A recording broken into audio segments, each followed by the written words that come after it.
ఈ నెల 5వ తారీఖున అమెరికాలోని కాలిఫోర్నియా అనే రాష్ట్రంలో ఒక గొప్ప నగరం ఉంది. దాని పేరు లాస్ ఏంజల్స్. చెప్పండి, ఏం పేరు? ఆ నగరం అది. అక్కడ ఉండేవాళ్ళు ఎవరంటే కోట్లకు పడగలెత్తిన వాళ్ళు. వాళ్ళందరూ గోల్డెన్ గ్లోబల్ అవార్డ్స్ అని పెట్టుకున్నారు.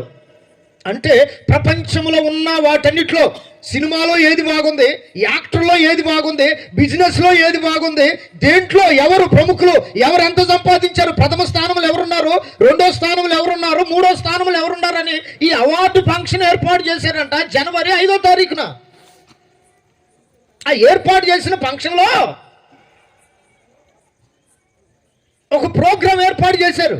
అదేమిటంటే, ఎవరు మీకు హీరో అంటే రోల్ మోడల్ ఎవరు, మీరింత గొప్పోళ్ళు కావటానికి మీరు ఎవరిని పోలి ఇట్లా చేస్తున్నారని ఓ మీటింగ్ పెట్టి దాంట్లో వాళ్ళు పలికినటువంటి కొన్ని మాటలు చెప్పారట. అదేమిటంటే, అమ్మా నాన్న అన్నవాళ్ళు అమ్మా నాన్న దగ్గర టిక్ చేయండి, సినిమా వాళ్ళు అన్నవాళ్ళు సినిమా వాళ్ళ దగ్గర టిక్ చేయండి, లేదు దేవుడు అన్నవాళ్ళు దేవుడి దగ్గర టిక్ చేయండి.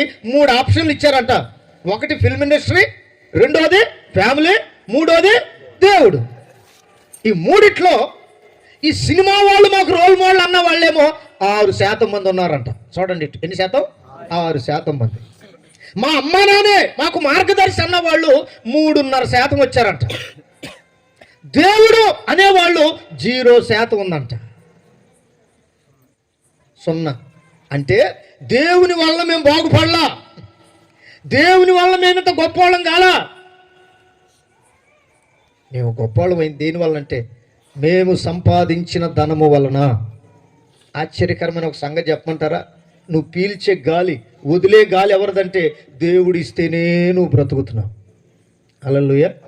నీకు కష్టపడ ఒక ముద్ద నోట్లోకి వెళ్ళాలంటే దేవుడు ఆరోగ్యం ఇస్తేనే చేసుకోగలుగుతున్నావు. వ్యతిరేకమైన ఆలోచనలు, వ్యతిరేకమైన తలంపులు, మీరు ఎంత గొప్పవాళ్ళు అయ్యారు కదా, దానికి కారణం ఎవరంటే సినిమా వాళ్ళని చెప్పారట, తల్లిదండ్రులని చెప్పారట. తల్లిదండ్రులు అంటే దాంట్లో కొంత న్యాయం ఉండొచ్చు. ఇంకేమన్నారో తెలుసా? గాడ్ లెస్ సిటీ అంటే దేవుడు లేని పట్టణం ఏదైనా ఉందంటే అది లాస్ ఏంజల్స్. అందరు బిలియనియర్స్ ఉన్నారు అక్కడ. ప్రపంచంలో ఉన్న సొమ్ము అంతా ఎక్కడుందంటే అది అక్కడ ఉంది. 5వ తారీఖున వీళ్ళందరూ ఫుల్గా తాగి ఎంజాయ్ చేస్తూ దేవుణ్ణి మర్చి ఇంకేం చెప్పారో చెప్పమంటారా? స్కూల్లోనంట పిల్లలకు కూడా చిన్నప్పటి నుంచే ఏమని చెప్తున్నారంటే దేవుడు మాకొద్దు. ఎవరొద్దు? నువ్వు చస్తావురా దేవుడు లేకపోతే. దేవుడు నీకు ఊపిరిస్తే కదా నువ్వు బ్రతుకుతుంది. ఆయనే లేకపోతే నీలో ఉన్న ఊపిరి ఎక్కడిది? ఓ బంగారం, రత్నాలు, ధనము, డబ్బు అంతా కూడా ఆ ఇళ్లలో పెట్టుకొని ఉన్నారంట. ప్రియమైనటువంటి వార్లారా, ఇక దేవుడు లేకపోతే ఆ సిటీ ఎట్లుంటుందో 2 రోజుల్లోనే 48 గంటల్లోనే ఈ రోజు వరకు ఆ కార్చి చాగలేదు. స్తోత్రం కలుగును గాక. చెప్పండి గట్టిగా హల్లెలూయా, హల్లెలూయా. ఆలోచిస్తున్నాడు మనిషి విపరీతంగా, ఆలోచిస్తున్నాడు మనిషి స్వార్థంతో.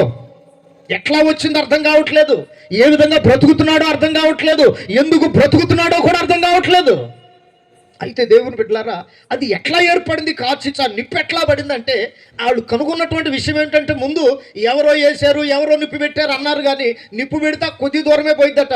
అసలు జరిగిన కార్యం ఏమిటంటే, ఒక ప్రాంతం నుండి, ఆ వేడి ప్రాంతం నుండి ఒక పక్క నుండి ఒక గాలి వచ్చిందంట, వేడి గాలి.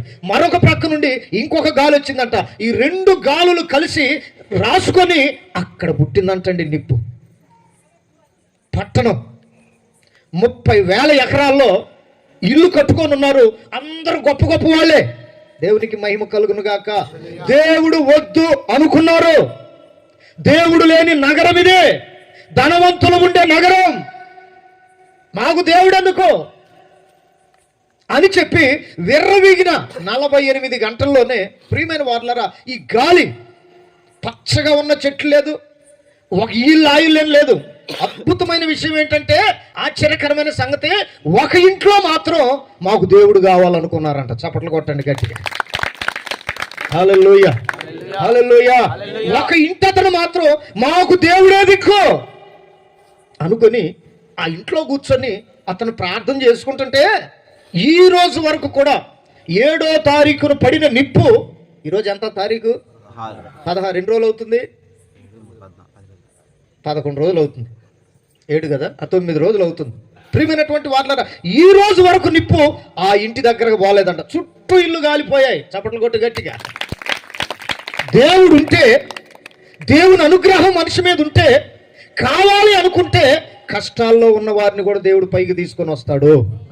మాకు అవసరం లేదు, దేవుడు మాకెందుకు, మాకు ధనం ఉంటే చాలంటే ఏ ఇంట్లో ఉన్న ధనం వాళ్ళు తీసుకొని బయటకు రాకమునిపే కాలిపోయిందట.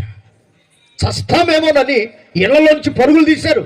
కొంతమంది అట కార్లు ఎక్కి వెళదాం అనుకుంటే ఆ కార్ చిచ్చట ఈ కారు కూడా అంటుకుంది. కారులు దిగి మనుషులు పరుగులెత్తిన వీడియోలు ఎన్నో వచ్చినాయి. దేవుని బిడ్డలారా, ఒకసారి ఆలోచించండి. మనము దేవుణ్ణి నమ్మిన వాళ్ళం. స్తోత్రం కలుగును గాక. చెప్పండి గట్టిగా హల్లెలూయా. మనకు విశ్వాసం ఇచ్చింది దేవుడు.